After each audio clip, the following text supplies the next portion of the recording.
Hello everyone. I am happy to introduce you to my newest thing. It is the English Paper Piecing Handy Pocket Guide. And it says right here on the cover, everything to get you started. And there's 8 really interesting English paper piecing blocks inside. So you open it up and notice the size. It really is a small, handy size.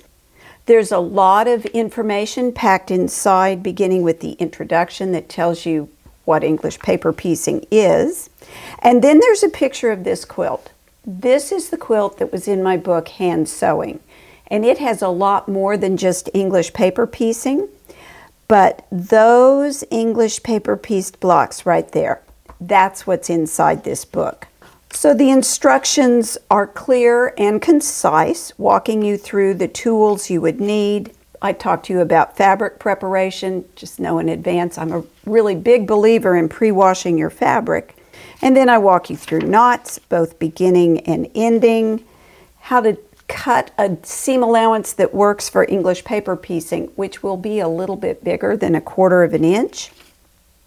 And then there's the English paper piecing techniques, how to prepare the papers, cut the fabric, both glue and thread basting, how to hold the pieces as you sew them, 2 different kinds of whip stitches, the old school whip stitch and the stitch I prefer, which is at more of an angle.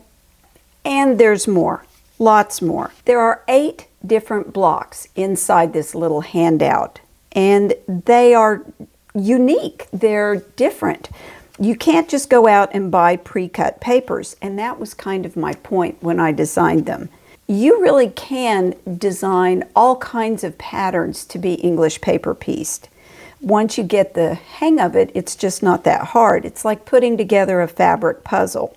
So the pattern layout is printed with a photograph of the pattern, and then at the back you'll find the full-size pieces that tell you how many times to make copies of this onto cardstock, and then you cut it out and make your own English paper pieces.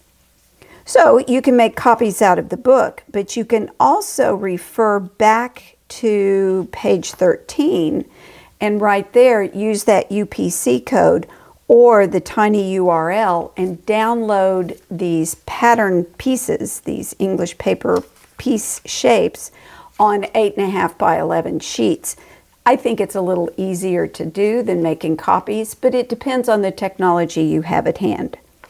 And then at the very back of the book, and this is kind of fun, there's the black and white renderings of each one of these blocks that you can copy onto paper. You could enlarge them or not, and color them with colored pencils so that you can play with these shapes and come up with different ways to accentuate different parts of each one of these stars. There is a lot of information inside this handy pocket guide, and it really does give you everything you need to know to get started English paper piecing. And once you start, I know you're going to love it. Thank you for watching, and may you have many happy stitches.